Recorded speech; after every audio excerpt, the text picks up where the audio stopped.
Oke, jadi untuk materi hari ini kita akan belajar tentang teori bilangan, di mana di sini kita akan belajar beberapa hal baru. Yang pertama ada congruences equation, persamaan kongruensi. Kemudian yang kedua, sum of divisor ataupun jumlah dari faktor. Kemudian yang ketiga ada Fermat's theorem atau teorema Fermat. Kemudian ada bentuk ini, Euler-V, yaitu disebut Euler-Taussian function atau fungsi Taussian-Euler. Kemudian yang kelima ada Wilson's Theorem. Jadi ini semua adalah teorema yang berhubungan dengan teori bilangan dan juga khususnya berhubungan dengan sifat keterbagian dan juga sifat kongruensi atau modulo. Kemudian nanti kita akan belajar juga tentang Diophantine equation atau persamaan Diophantine. Oke, nah pertama-tama kita akan belajar dulu konsep-konsep dasarnya. Yang pertama kita akan belajar mengenai congruences equation. Dalam mengerjakan congruences equation, misalkan contohnya adalah di soal seperti soal nomor satu ini, kita harus memperhatikan beberapa sifat-sifat yang ada pada eh, kekongruenan ataupun pada sifat modulo-modulo yang udah kita pelajari kemarin. Wait, sorry.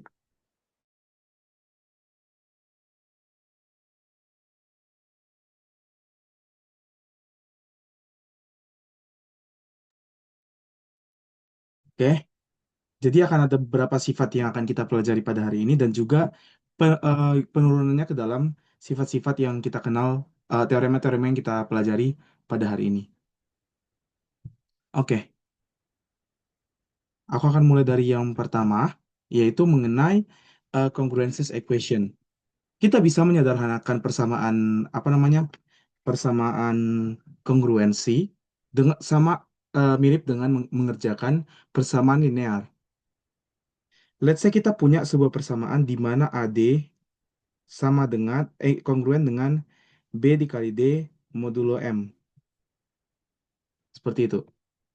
Kita bisa menyederhanakan persamaan ini menjadi A kongruen dengan B modulo M dibagi dengan FPB antara M dan D. Jadi kalau aku taruh kayak gini, ini artinya FPB-nya. Nah, kita coba kerjakan dari soal nomor satu dulu. Dari soal nomor satu dulu kita coba kerjakan ya. Gimana cara kita memakai sifat-sifat ini? Oke, dia minta di sini adalah selesaikan persamaan kongruensi berikut. 1233x plus 45 sama dengan 90 modulo 24. Nah, ini kita bisa nyatakan dalam 1233x kongruen dengan 645-nya kita geser aja ke sebelah sini karena sifat dari kongruensi itu adalah linear sama dengan 9045 modulo 24. Kemudian selanjutnya kita bisa mengerjakan 1233 dan 1045 ini kita bagi ke dalam 24 dan juga kita cari berapa modulonya masing-masing. Nah, 1233 itu jika kita bagi dengan 24, tadi aku udah coba sebentar, itu akan sama dengan kurang lebih kita berapa tadi ya? 9 modulo 24. Kemudian yang kedua untuk 9045 jika dibagi dengan 24, oke, itu hasilnya akan sama sama dengan 21 modulo 24. Artinya, kita bisa menuliskan lagi persamaan ini menjadi 9x kongruen dengan 21 modulo 24. Oke, di sini kita perhatikan kembali adik-adik bahwa di sini kita bisa lihat ada 9, 21, dan 24. 9 dan 21 ini masing-masing memiliki faktor 3. Artinya, persamaan ini bisa dibagi dengan FPB antara 9 dan 21, yaitu 3. Artinya ini menjadi 3x kongruen dengan 7. Nah, ini kita ganti menjadi modulo 24 dibagi dengan FPB mereka berdua, yaitu 3. Sehingga akan sama dengan, sorry, FPB antara 24 dan juga 3, yaitu 3, itu akan sama dengan 7 modulo 8. Nah, kita udah sampai ke persamaan ini. 3x sama kongruen dengan 7 modulo 8. Nah, langkah kita selanjutnya adalah Kita cari lagi apa aja yang kongruen dengan 7 modulo 8. Kita cari sampai kita menemukan kelipatan 3. Kita bisa 3x sama dengan 7. Bisa juga sama dengan 7 plus 8 itu 15 modulo 8. Sama juga dengan 15 plus 8 lagi 23. Sama juga dengan 31 modulo 8. Di sini kita udah dapat 15 dan juga 3. Nah, masing-masing dari kedua ini bisa kita bagi dengan 3. Artinya X akan kongruen dengan 5 modulo 8. Kenapa tetap modulo 8? Karena FPB antara 8 dan juga 3 pembagi mereka berdua itu sama dengan 1. Maka di sini X kongruen dengan 5 modulo 8. Nah, setelah kita menemukan solusi dari persamaan ini, kita bisa mendapatkan solusi-solusinya, yaitu ya, kita bisa lihat dari 5, kemudian 13, 21, dan seterusnya. Ini kita bisa nyatakan sebagai 5 plus 8J, di mana 8J adalah bilangan bulat. Jadi solusi untuk persamaan kongruen ini tidak selalu harus berupa bilangan exact atau bilangan apa namanya? Bilangan bulatnya langsung, tapi bisa dinyatakan seperti ini. 5 plus 8J. Jadi kayak bentuk umumnya aja yang dikasih. Adik-adik udah paham untuk soal nomor satu, cara mengerjakannya? Kalau misalnya udah paham, kita bisa lanjutkan ke soal yang berikutnya. Masih sama, yaitu tentang congruences equation. Untuk soal nomor 2 ini, langkah yang dibutuhkan itu kurang lebih nanti agak panjang. Kita coba kerjakan bersama-sama. Oke, di sini kita bisa lihat bahwa 3x itu kongruen dengan 4 modulo 7.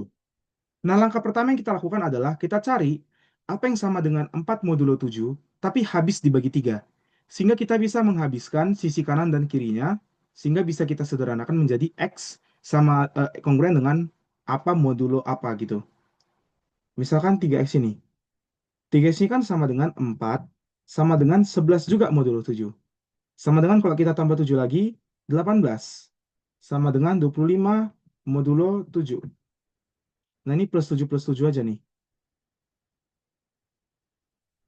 Di sini kan kita dapat kelipatan 3 nih, sesama kelipatan 3, yaitu si 3x dan juga si 18. Artinya bisa kita sederhanakan menjadi x kongruen dengan 6 modulo 7. Kenapa tetap 7? Karena FPB 3 dan 7 adalah 1. Artinya 7 per 1 tetap 7. Karena x sama dengan 6 modulo 7, kita bisa nyatakan ini sebagai x sama dengan 6 plus 7J. Kita bisa nyatakan sebagai seperti ini. X sama dengan 6 plus 7J, di mana J adalah suatu bilangan bulat positif. Ini kan yang dimaksud dengan bentuk umum dari modulo, seperti itu. Kemudian yang kedua, kita lanjut dengan menggunakan 5X kongruen dengan 6 modulo 9. 5X kongruen dengan 6, kongruen dengan 15. Nah, kita langsung dapat nih 15 yang sama-sama bisa dibagi 5. Artinya X kongruen dengan 3 modulo 9. Atau bisa kita tuliskan X sama dengan 3 plus 9K. Nah, maka di sini kita bisa tuliskan kembali bahwa 3 plus 9K itu akan sama dengan 6 plus 7J. Jika masing-masing sisi kita bagi dengan 9, kita bisa nyatakan ini sebagai, ini kan habis dibagi 9 ya. Artinya 3 itu kongruen dengan 6 plus 7J modulo 9. Seperti itu. Kita bisa switch antara persamaan aljabar dengan persamaan modulo. Jadi kita bisa switch antara dua persamaan tersebut. Kemudian kita geser ini ke sebelah sini. Minus 3 itu sama dengan 7J modulo 9. Kemudian kita coba selesaikan persamaan ini. Maka 7J itu kongruen dengan minus 3 ini kan berarti 6 modulo 9. Atau kita cari lagi 15, tambahin 9 lagi 24, tambahin 9 lagi 33, tambah 9, 42. Nah, kita ketemu nih sama-sama kelipatan 7. Artinya J sama dengan 6 modulo 9 juga. Atau J bisa kita tuliskan sebagai 6 plus 9L. Kemudian J ini bisa kita substitusi lagi ke nilai X yang di awal, di mana X sama dengan 6 plus 7J, sehingga X sama dengan 6 plus 7 dikali 6 plus 9L. Akan sama dengan 6 plus 42 plus 9L. Atau sama dengan 48 ditambah, sorry, 63. 63L. Jadi penyelesaian kita untuk soal ini adalah 48 ditambah 63L. Baik itu 48 plus 63, itu berapa 48 plus 63? 111.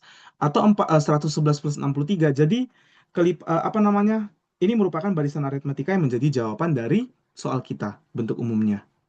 Kurang lebih seperti itu. Apakah adik-adik udah paham untuk mengerjakan soal berkaitan dengan sifat kongruensi? Kalau misalnya nggak ada pertanyaan, bisa kita lanjutkan ke materi yang berikutnya. Nah, di sini nomor 3 ini ditanyakan tentukan nilai residu kuadrat dari modulo 6, 7, 8, dan 9. Nah, apa itu residu kuadrat? Kalau ditanyakan residu kuadrat adalah berapa saja sisa dari bilangan kuadrat jika dibagi dengan bilangan-bilangan tersebut.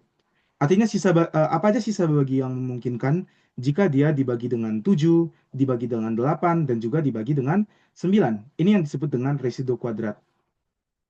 Nah, kita misalkan dari modulo 7 dulu. Nah, modulo 7 kan hanya ada 6 kemungkinan. Ada 0, 1, 2, 3, 4, 5, dan 6. Modulo 7. Hanya ini kemungkinannya, hanya 0 sampai 6 aja.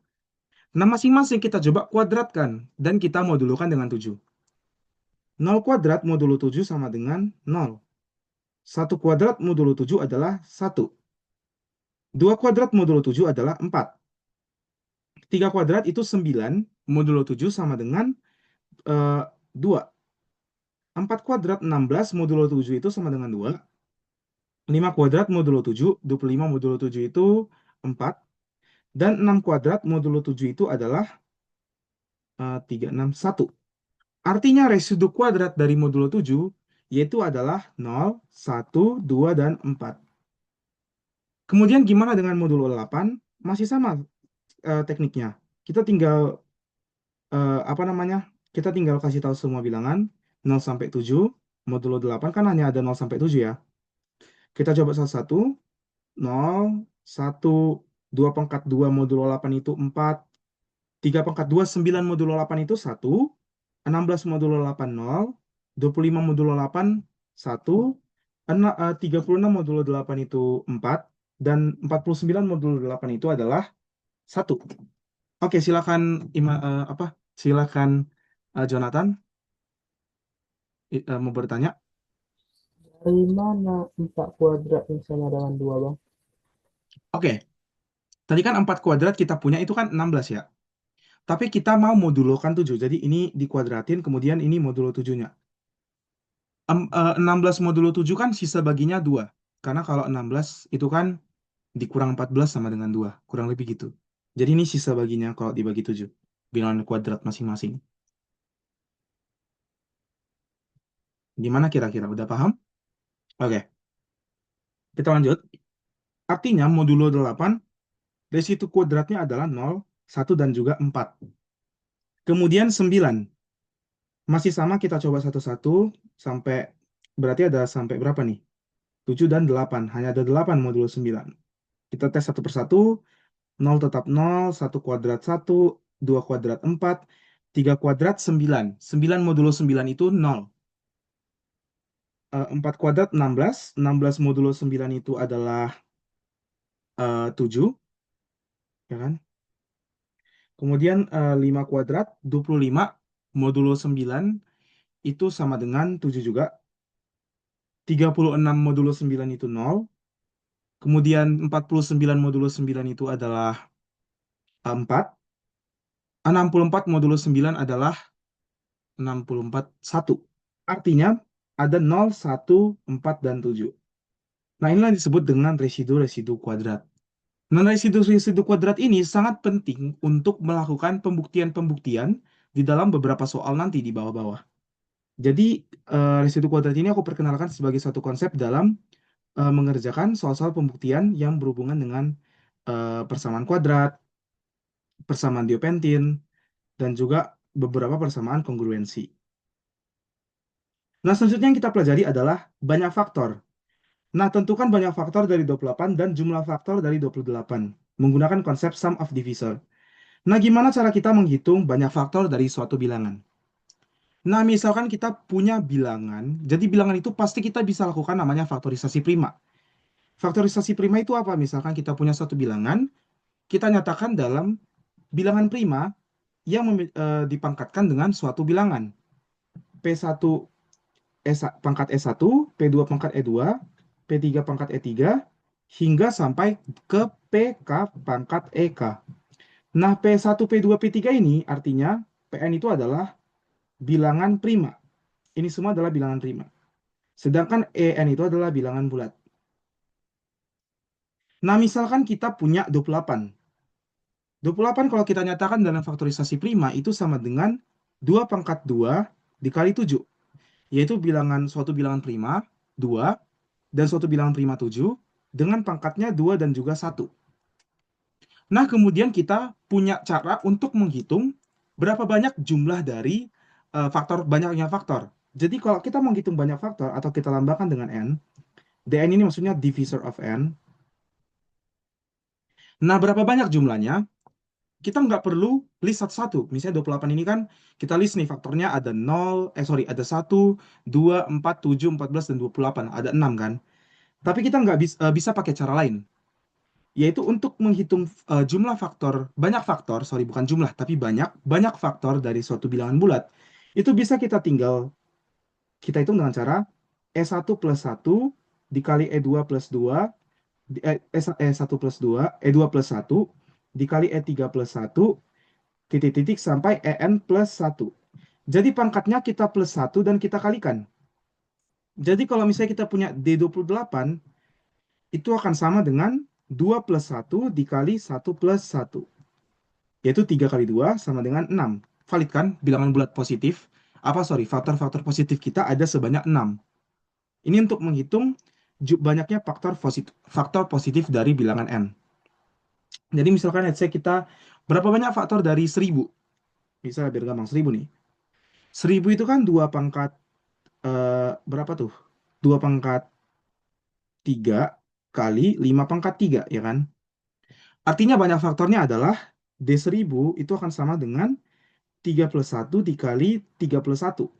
4 kali 4 atau yaitu ada sebanyak 16. Jadi ada 16 faktor dari 1000. Jadi kita nggak perlu hitung manual. Kemudian yang kedua ada Sn. Sn itu sering disebut dengan sum of divisor. Nah, seperti yang ditulis dalam bahasa Inggris, sum of divisor artinya adalah jumlah dari seluruh faktor. Kalau tadi kita punya, Kalau tadi kita punya banyak faktor, sekarang kita jumlah faktor. Semua faktornya kita jumlahkan. Nah, gimana cara kita menghitung jumlah dari seluruh faktor? Jumlah dari seluruh faktor adalah 1 plus P1 plus P1 kuadrat plus P1 pangkat 3 titik-titik sampai P1 pangkat E1. Dikalikan dengan 1 pangkat P2 tambah P2 kuadrat plus P2 pangkat 3 titik-titik sampai P2 pangkat E2. Sampai dengan 1 plus Pn pangkat 2 plus Pn pangkat 3 plus titik-titik hingga Pn pangkat En. Nah, kalau aku jelasin dengan sederhana, yaitu kita tinggal menjumlahkan jumlah dari barisan tersebut, jumlah dari barisan pada geometrik dari bilangan primanya. Gimana maksudnya? Coba kita contohkan di 28 ini. Berarti kalau 28, tadi kan 28 itu kan sama dengan 2 kuadrat, 2 kuadrat dikali 7 pangkat 1. Nah, S28 itu akan sama dengan, nah pertama 1 dulu, tambahkan dengan 2 pangkat 1, plus 2 pangkat 2. Jadi cuma sampai 2 pangkat 2 aja, karena pangkatnya ada 2. Dikalikan dengan 1 plus 7 pangkat 1. Kita berhenti di 7 pangkat 1 karena pangkatnya cuma 1. Ini akan sama dengan 4 tambah 2 tambah 1 itu kan 7 dikali 8. Artinya jumlah seluruh faktornya adalah 56. Nah, biar lebih pasti lagi, kita coba cari contoh yang lain. Berapa S dari 1000? Nah, 1000 itu tadi kan sama dengan 2 pangkat 3 dikali 3 pangkat 3 ya. Artinya jumlah dari seluruh faktornya adalah 1 ditambah 2 pangkat 1 tambah 2 pangkat 2 ditambah 2 pangkat 3 dikalikan dengan 1 ditambah 3 pangkat 1 tambah 3 pangkat 2 tambah 3 pangkat 3. Kemudian kita jumlahkan, ini akan sama dengan berapa tuh? 8 tambah 4, 12 tambah 2, 14 tambah 1, 15. Dikalikan dengan 4 plus 9, 13 plus 27, 40. Jadi total dari seluruh faktor dari 1000 akan sama dengan, kenapa? Sorry, Jonathan tadi mau nanya. Iya, Jonathan, kenapa? Sorry, ada yang salah nih. 5 pangkat 3 harusnya. Kenapa, Jonathan? Nggak ada. Wait, suaranya nggak kedengaran kayaknya. Bisa, atau misalnya taruh di chat coba. Coba taruh di chat pertanyaannya apa kira-kira. Sambil aku koreksi nih ya, ini harusnya 5 pangkat 1, 5 pangkat 2, 5 pangkat 3, 125 tambah 25, 150 plus 6, 156. 15 kali 156. Inilah jumlah dari seluruh faktor dari 1000.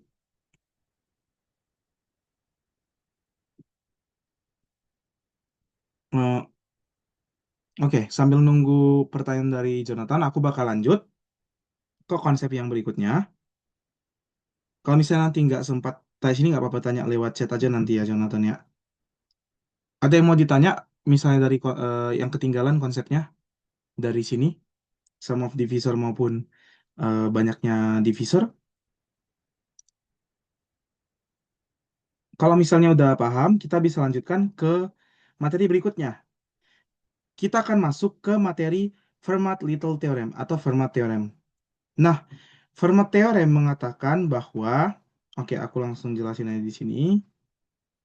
Jadi kan biasanya kan kita kalau mau mencari suatu, apa namanya, kita kan biasanya nyari nih, kapan kita dapat satu? Kapan kita dapat satu untuk sebuah, apa namanya, perpangkatan dimodulokan gitu. Misalkan nomor 5 inilah, 4 pangkat 87 itu kan, modulo 17 itu kan susah ya ngitungnya ya. Berapa modulo 17? Nah, kalau kita cari salah satu kan lama. Kalau kita cari 4 pangkat 1 berapa, 4 pangkat 2 berapa, 4 pangkat 3 berapa. Nanti kita harus cari sampai kita dapat satu. Barulah di situ kita bisa melakukan apa namanya, berarti berulang-ulang nih, kita dapat pola. Tapi kita bisa menggunakan Fermat-Little Theorem. Apa isi dari Fermat-Little Theorem? Fermat-Little Theorem mengatakan bahwa jika kita punya A pangkat P dikurang satu, di mana P adalah bilangan prima, oke, maka itu akan sama dengan satu modulo P. Nah, syarat-syaratnya apa aja? Syaratnya adalah P itu harus prima, dan kemudian A itu tidak boleh sama dengan 0 modulo P. Artinya A itu nggak boleh habis dibagi oleh P. Jadi, ini yang disebut dengan Fermat-Latour Theorem. Jadi, anything, any numbers, ataupun misalnya bilangan apapun yang bisa kita lambangkan dengan A, jika dipangkatkan dengan P dikurang satu itu sama dengan satu modulo P. Misalkan apa nih contohnya? Misalkan bilangan berapa? Misalnya 3 pangkat 10 itu akan sama dengan satu modulo 11. Kayak gitu. Selama 3 dan 11 ini, dia tidak saling habis membagi, kemudian 11 ini adalah merupakan bilangan, apa namanya? Bilangan prima. Gitu. Oke. Kemudian kita lanjutkan ke soal. Kita coba kerjakan soal ini.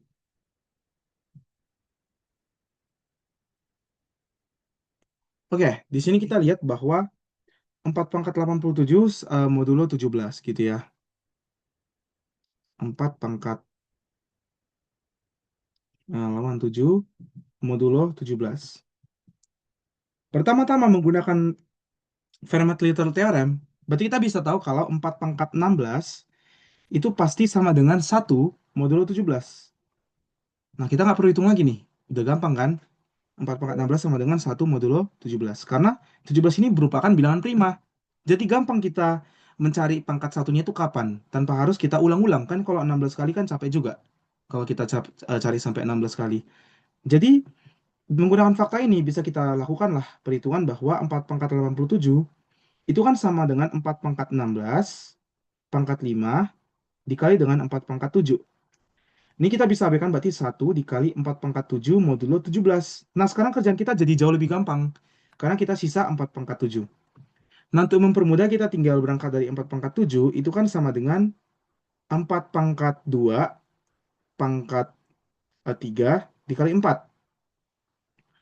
4 pangkat 2 itu kan 16 ya. 16 pangkat 3 kali 4 modulo 17. Nah, 16 itu kan sama dengan negatif 1 modulo 17. Jadi kita bisa tuliskan negatif 1 pangkat 3 dikali 4 modulo 17. Akan sama dengan negatif 4 modulo 17.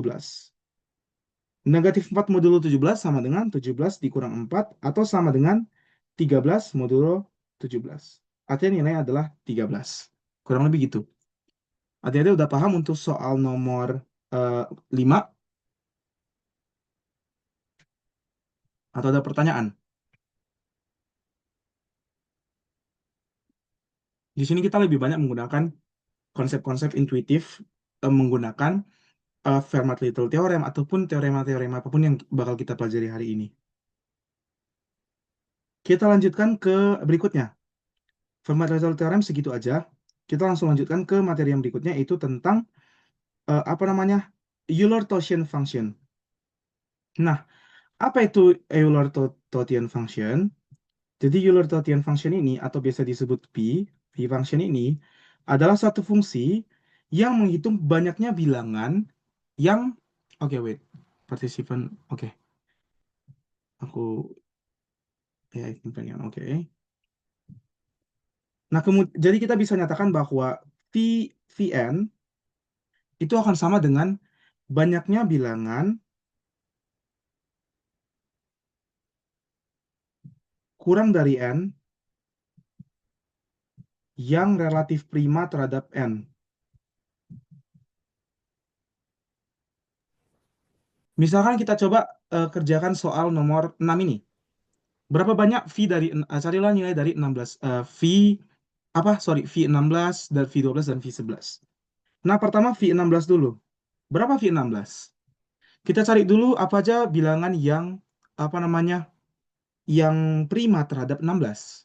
Dari 1 sampai 15. Jadi kurang dari n. Satu, apakah relatif prima terhadap 16? Relatif prima itu maksudnya berarti GCD dari n dan m itu sama dengan 1. Ini yang disebut dengan relatif prima. Nah, 1 itu relatif prima terhadap 16 karena FPB mereka berdua adalah 1. 2 itu nggak relatif prima terhadap 16 karena FPB mereka 2. 3 itu relatif prima. 4 tidak relatif prima terhadap 16. 5 juga relatif prima. 6 tidak relatif prima karena 6 dan 16 itu FPB-nya itu 2. 7 itu relatif prima. 8 itu nggak prima. 9 juga relatif prima. 10 enggak. 11 relatif prima. 13 relatif prima. 15 relatif prima. Jadi ada kurang lebih 8. Jadi eh, V dari 16 itu sama dengan 8 di sini. Kemudian yang kedua, kita punya soal yang kedua adalah V12. Oke, V12 kita coba hitung. Apa aja yang relatif prima terhadap 12? 1. 2 nggak prima karena FPB mereka itu 2. 3 juga nggak prima karena FPB 12 dan 3 itu 3. 4 juga nggak prima karena FPB 12 dan 4 itu 4. 5 itu prima terhadap 12. 6 nggak prima, 6 tidak relatif prima. 7 relatif prima. 8 tidak relatif prima. 9 juga tidak relatif prima. 10 tidak relatif prima. 11 relatif prima. Jadi V dari 12 adalah 4. Terakhir kita cek V dari 11. Nah, apa aja bilangan yang relatif prima terhadap 11? Karena 11 merupakan bilangan prima, semua bilangan yang kurang dari 11 itu akan relatif prima terhadap 11. Tidak ada bilangan yang FPB-nya tidak satu dengan 11. Artinya ada sebanyak 10 lah V dari 11.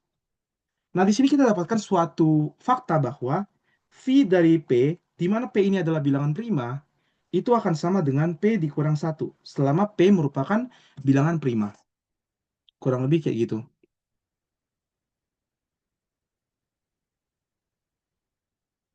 Kemudian, ada lagi suatu pernyataan yang kita bisa dapatkan dengan menggunakan fakta dari V ini, yaitu adalah, aku coba tunjukkan lagi, berhubungan dengan apa namanya fungsi Euler Torsion ini ya. Eh, wait. Nah, kita bisa tuliskan bahwa A pangkat V dari M itu akan sama dengan satu modulo dari M, di mana A itu harus relatif prima terhadap M. Jadi GCDA dan M itu harus sama dengan satu. Jadi kita bisa menggunakan fungsi Euler-Totian function ini untuk mengerjakan soal-soal pada eh, kekongruenan. Jadi A pangkat Vm itu akan sama dengan kongruen dengan satu modulo M. Kurang lebih seperti itu untuk semua bilangan M. Kemudian aku langsung lanjut ke kita coba temukan nilai dari suatu V dari suatu bilangan bulat. Nah, kemudian ada lagi rumus untuk mencari berapa nilai V dari suatu bilangan bulat atau Euler-Totian function dari suatu bilangan bulat. Nah, fungsi Euler-Totian dari suatu bilangan n untuk n itu bukan bilangan prima. Nah, tadi kan kita bisa nyatakan n itu dalam P1 E pangkat 1, P2 E pangkat 2, titik sampai PK E pangkat pangkat EK. Artinya, Euler Torsion dari bilangan ini akan sama dengan wait n n dikalikan dengan satu dikurang satu per P1 dikali dengan satu dikurang satu per P2 dikalikan titik-titik sampai satu dikurang satu per P pangkat K. Jadi di sini kita nggak peduli dengan pangkat dari bilangan primanya. Kita hanya peduli dengan bilangan primanya aja. Nilai-nilai dari bilangan prima yang membentuk faktor-faktor atau faktor-faktor prima dari N tersebut. Misalkan 6876 nih. 6876 ini kan kita coba lakukan faktorisasi primanya ya. Bagi 2 kan 34, 38. Bagi 2 17, 19. Gitu ya. Bagi 3 bisa nggak ini? Bagi 3 itu 573. Bagi 3 lagi itu sama dengan 191. 191 ini bilangan prima. Ya, harusnya dia prima ya. Artinya ini berarti 6876 ini akan sama dengan 2 pangkat 2 kali 3 pangkat 2 kali 191. Nah, maka banyaknya bilangan yang relatif prima terhadap 6876 atau kita sebut dengan V6876 akan sama dengan 6876 dikali 1 dikurang 1/2 dikali 1 dikurang 1/3 dikali 1 dikurang 1/191. Itu sama dengan 6876 dikali setengah kali 2/3 dikali 190 per 191. Nah, ini kalau kita bagi hasilnya sisa, wait ini hilang, sisa 6. 6 kali 2 12 kali 190, berarti 2280. Artinya ada 2280 bilangan yang relatif prima terhadap 606.876. Kurang lebih kayak gitu. Apa kalian udah paham untuk soal nomor eh, 7 ini?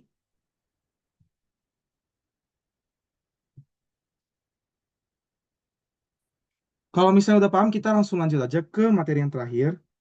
Nah, buat materi yang terakhir ini di sini tuh aku nggak kasih contoh soalnya, yaitu eh, wait Wilson Theorem. Nah, Wilson Theorem ini menyatakan bahwa untuk setiap P bilangan prima, kita bisa tahu bahwa P dikurang satu faktorial itu kongruen dengan negatif satu modulo P. Ini tuh sangat berguna untuk soal-soal yang berhubungan dengan apa namanya kongruensi juga, tapi sangat jarang kita temukan. Ini salah satu teorem yang sangat penting, namanya Wilson Theorem. P dikurang satu faktorial sama dengan negatif satu modulo P. Nah, misalkan gimana? Misalkan kita punya 6 faktorial, itu akan sama dengan negatif satu modulo P. Itu P kita adalah 7. Nah, 6 faktorial itu kan sama dengan 720. Nah, bisa deteksi sendiri apakah 720 sama dengan negatif satu modulo 7. Kurang lebih gitu. Ini pasti valid. Nah, kemudian kita bisa menggunakan fakta-fakta yang udah kita pelajari tadi di dalam sifat kongruensi untuk mengerjakan soal-soal terkait dengan pembuktian. Nah, coba aku skip dulu nomor 7. Ini bisa kalian coba sebagai latihan. Coba kita, sorry, bukan nomor 7, nomor 8 buat latihan. Ini buat latihan. Nah, kita coba kerjakan dari nomor 9. Buktikan untuk setiap bilangan asli K, K pangkat 5 dikurang K adalah kelipatan dari 10. Nah, gimana cara kita mengerjakan soal ini? Nah, untuk mengerjakan soal ini, pertama kita cek dulu masing-masing K. Dari 0 sampai 9.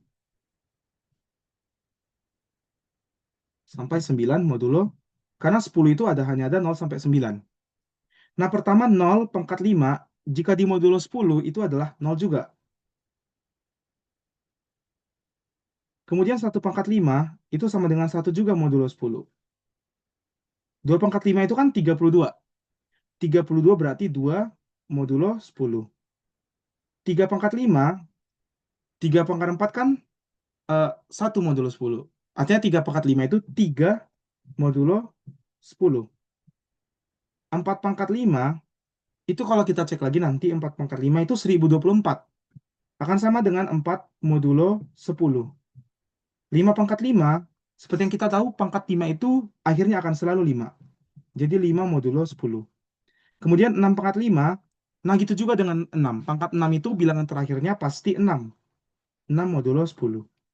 7 pangkat 5, kita cek lagi. 7 pangkat 1 kan 7 modulo 10. 7 pangkat 2 itu 9 modulo 10. 7 pangkat 3, 9 kali 7, 63, 3. 7 pangkat 4, 1. 7 pangkat 5, 7 lagi, berarti 7 modulo 10. Kemudian 8 pangkat 5, ini nanti 8 pangkat 1 kan 8 modulo 10. 8 pangkat 2, 64, berarti 4 modulo 10. 8 pangkat 3, 4 kali 8, 32, 2. 8 pangkat 4 itu 2 kali 8, 16, berarti 6.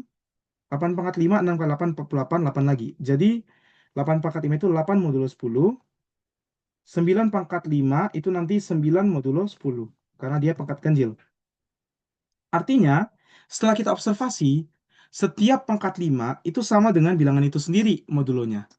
Artinya pastinya, K pangkat 5 itu sama dengan K modulo 10. Bisa kita bilang bahwa K pangkat 5 dikurang K itu sama dengan 0 modulo 10. Artinya terbuktilah pernyataan kita bahwa K pangkat 5 dikurang K adalah kelipatan 10. Kurang lebih gitu. Apakah kalian udah paham untuk soal nomor 9 ini untuk melakukan pembuktian pada apa namanya? Menggunakan kongruensi? Oke, kalau misalnya udah paham, kita bisa lanjutkan ke yang berikutnya. Untuk nomor 10 dan 11, aku bakal kasih ke kalian buat kalian kerjakan di catatan kalian masing-masing. Nomor 10 ini nanti, wait, aku tadi udah nyoba. Untuk nomor 10,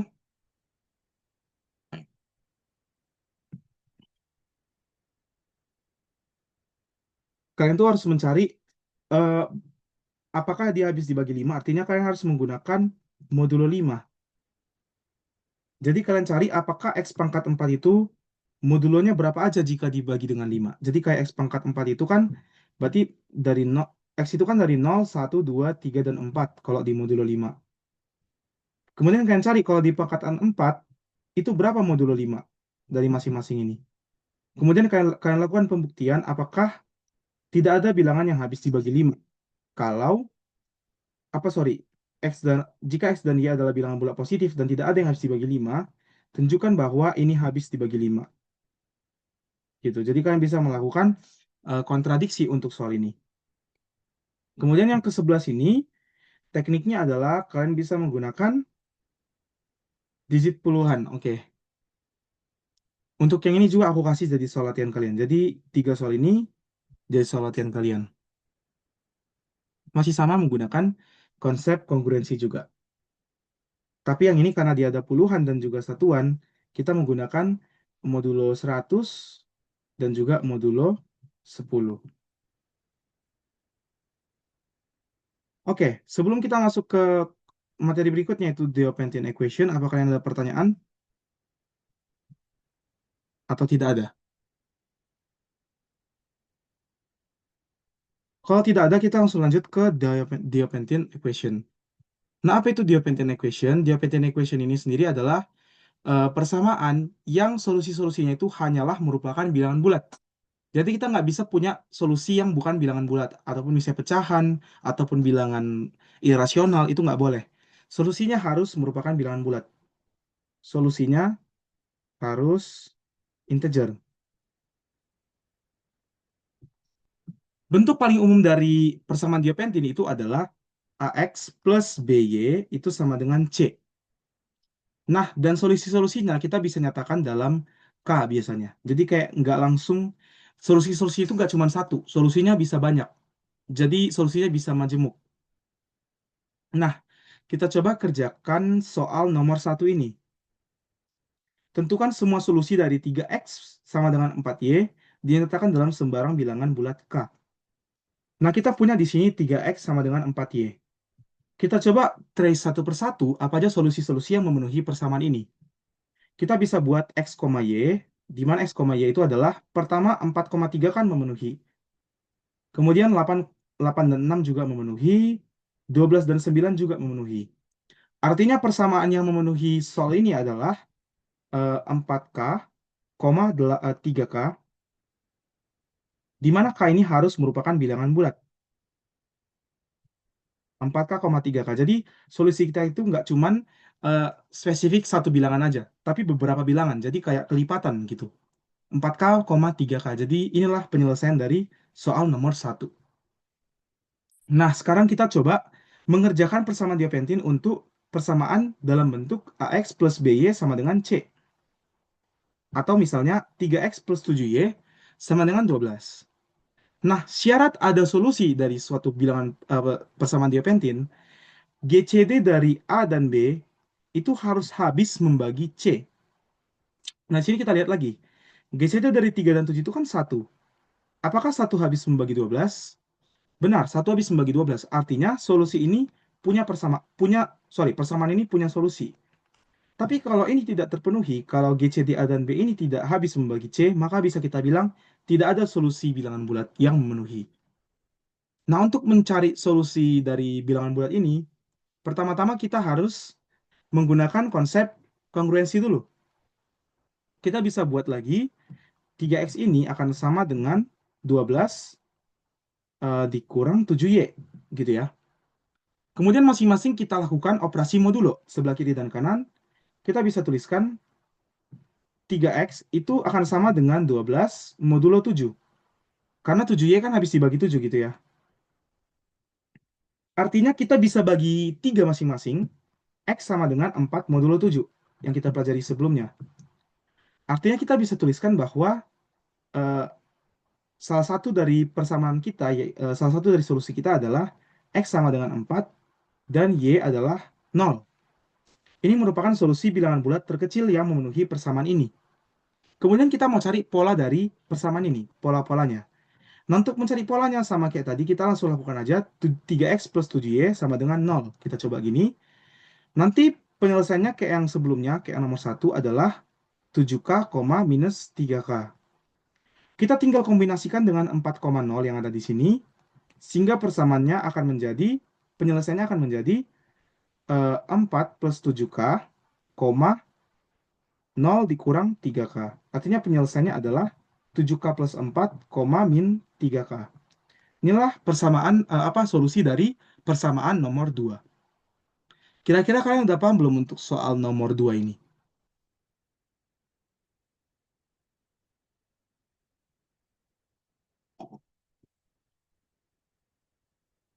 Oke, kalau misalnya udah paham, kita bisa lanjutkan ke soal yang ketiga.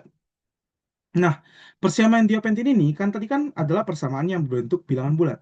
Jadi artinya nggak harus selalu linear. Ada aja persamaan kuadrat, ada bisa persamaan kuadrat, dan juga bisa aja persamaan x pangkat n plus y pangkat n. Jadi nggak harus selalu eh, linear kayak gini. Bisa juga kuadrat kayak nomor 3 ini. Nomor 3 ini, kita diminta membuktikan bahwa x kuadrat plus y kuadrat sama dengan 10, ini berapa ya? 10 100 juta 3 itu tidak memiliki solusi bilangan bulat. Nah, balik lagi untuk menyelesaikan Diophantine equation, kita bisa menggunakan konsep-konsep pada kekongruenan dan juga konsep-konsep pada modulo. Nah, pertama-tama kita perhatikan lagi. 10 juta pangkat 3 itu kan adalah 10 pangkat, berapa tuh? 10 pangkat 8 ya? 10 pangkat 1, 2, wait. 2, 3, 4, 5, 6, 7, 8. 10 pangkat 8 plus 3. Artinya, kalau kita bagi, kita modulukan terhadap, nah, kita harus, di sini tuh kita harus melakukan konsep percobaan, gitu ya. Kita lakukan coba-coba, modulo mana yang bisa kita gunakan untuk pembuktian x kuadrat plus y kuadrat ini tidak memiliki solusi bilangan bulat. Tadi aku coba-coba, kita gunakan modulo 4 dulu. Nah, 10 pangkat 8 ini kan habis dibagi 4. Artinya, 10 juta pangkat 8 plus 3 ini adalah 3 modulo 4. Nah, sementara di kiri dan kanannya itu x kuadrat plus y kuadrat. Nah, kita cek kembali lagi apa saja, apa tadi namanya di atas itu kita sebut residu kuadrat dari modulo 4. Nah, kita cek modulo 4 itu kan berarti 0, 1, 2, dan 3. 0 pangkat 0 kuadrat itu kan 0 modulo 4. 1 kuadrat itu 1 modulo 4. 2 kuadrat itu 4 berarti 0 modulo 4. 3 kuadrat 9 itu 1 modulo 4. Artinya hanya mungkin 0 dan 1 lah residu kuadratnya. Maka yang mungkin dari x kuadrat plus y kuadrat ini cuma 0,0 plus 0, 0 plus 1, dan juga 1 plus 1. Yaitu 0, 1, dan juga 2. Artinya tidak ada solusi yang memenuhi penjumlahan dari kedua bilangan kuadrat modulo 4 itu akan menghasilkan 3, itu tidak ada. Artinya kita berhasil membuktikan bahwa x kuadrat plus y kuadrat sama dengan 10 juta, 100 juta 3 itu tidak memiliki solusi bilangan bulat. Kurang lebih seperti itu.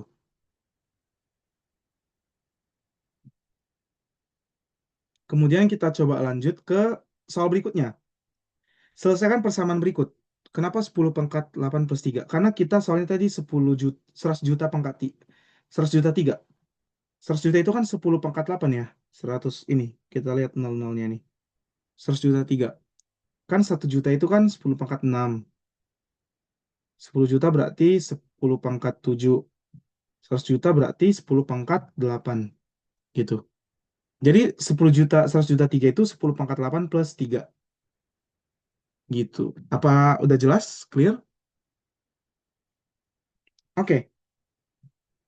Kita lanjut ke nomor 4. Selesaikan persamaan berikut. X pangkat 3 plus 117 Y pangkat 3 itu sama dengan 5. Nah, kita bisa menggunakan, kembali lagi, kita bisa menggunakan konsep-konsep kekongruenan dalam mengerjakan soal-soal ini. Nah, X pangkat 3 plus 117 Y pangkat 3 ini bisa kita nyatakan dulu sama dengan 5 tadi ya. Nah, pertama kita lihat 117. 117 itu kan sama dengan 9 dikali 13. Gitu ya. Nah, sekarang kita cek. Coba kita bagi persamaan ini ke dalam modulo 9. Kita coba satu persatu. Kita coba modulo 9. Apa kita bisa mencari solusinya menggunakan modulo 9? Nah, pertama X pangkat 3, modulo 9 itu berapa aja? Gitu ya. X pangkat 3 modulo 9, itu kan ada 0, 1, 2, 3, 4, 5, 6, 7, 8. Ini sama aja kayak mencari residu kuadrat, hanya aja di sini pangkatnya adalah pangkat 3. Pangkat 3. Berarti kan ini kan 0 pangkat 3 itu kan 0 modulo 9. 1 pangkat 3, 1. 2 pangkat 3 itu 8. Berarti 8 modulo 9. Kemudian 3 pangkat 3 itu 27. Bagi 9 itu berarti sisanya itu 0. 4 modulo 9 itu berarti 64 bagi 9 itu sisanya 1. 125 bagi 9 sisanya berapa ya? 108, 117, 8. Kemudian 216 bagi 9 itu 0. Ya, 0 ya. Kemudian 343 bagi 9. 343 eh 1 ya. Wait. 342. Ya, 1 modulo 9. Terakhir 8 pangkat 3, 512. Modulo 9 itu 8.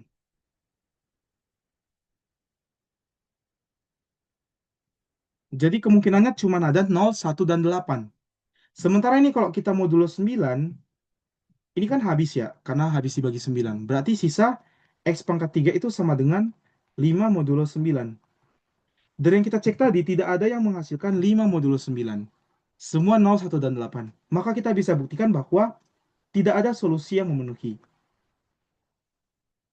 Jadi dengan menggunakan kongruensi, kita membuktikan bahwa tidak ada solusi yang memenuhi untuk persamaan tersebut, persamaan nomor 4 itu.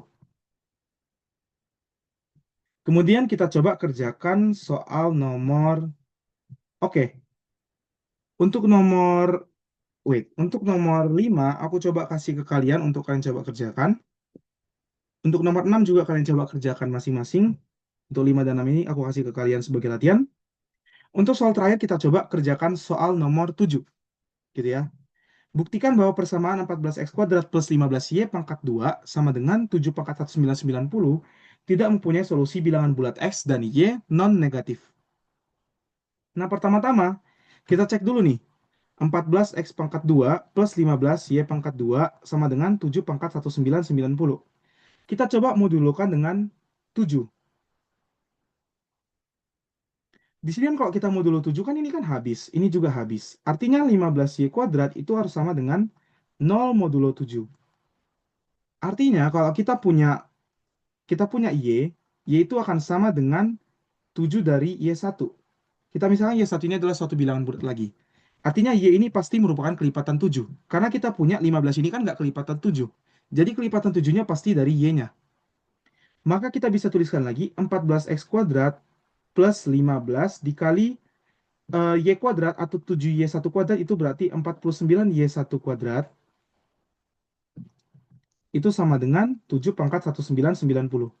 Kita coba bagi 7 semuanya, berarti tersisa 2x kuadrat plus 15 kali 49 berarti 15 kali 7 berarti 105 y1 kuadrat itu sama dengan 7 pangkat 1989 karena kita bagi 7. Kemudian kan ini dan ini kan habis dibagi 7. Coba kita modulo 7. Berarti 2x kuadrat itu harus sama dengan 0 modulo 7. Artinya x juga harus sama dengan 2x kuadrat sama dengan 0 modulo 7. Berarti x itu sama dengan 7 dikali x1.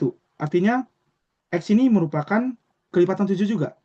Kalau kita tuliskan ulang berarti 14x1 kuadrat plus 105 y1 kuadrat itu sama dengan 7 pangkat 1989. Kemudian kita bagi 7 persamaan ini, kita dapatkan lagi, sorry, 2x kuadrat berarti 2 kali 49 kuadrat berarti 98. Kalau kita bagi 7, kita dapatkan 14x1 kuadrat plus 15y1 kuadrat itu sama dengan 7 pangkat 1988. Nah, kita kembali lagi nih ke soal awal. 14 kuadrat plus 15 kuadrat hanya aja pangkatnya itu 7 pangkat 1990. Artinya nanti kalau ini tuh bakal berulang setiap pangkat 2, berarti 1990, 1988, hingga nanti terakhir adalah 7 pangkat 0. Kita bisa menemukan bahwa 14x pangkat 1 kuadrat plus 15y pangkat 1 kuadrat itu sama dengan 7 pangkat 0 atau sama dengan 1. Nah, di sini tidak ada satupun solusi yang memenuhi persamaan ini. Untuk X dan Y itu adalah bilangan bulat. Artinya, kita tidak menemukan solusi yang memenuhi persamaan ini. Jadi, tidak ada solusi yang memenuhi persamaan tersebut. Jadi, jawabannya adalah no solution.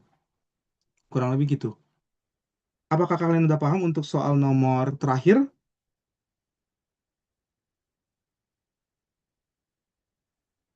Nggak ada pertanyaan? Oke, kalau nggak ada pertanyaan, aku bakal akhiri pertemuan kita pada hari ini. Terima kasih banyak atas kehadirannya. Buat adik-adik yang hadir, apakah boleh on cam sebentar? Biar aku mau apa namanya? Aku mau screenshot. Wait, ada Ovelia. Ovelia bisa minta tolong di screenshot kita hari ini? Oke, Bisa bang. ya siap. Oke, ayo kita screenshot. 1, 2, Iya.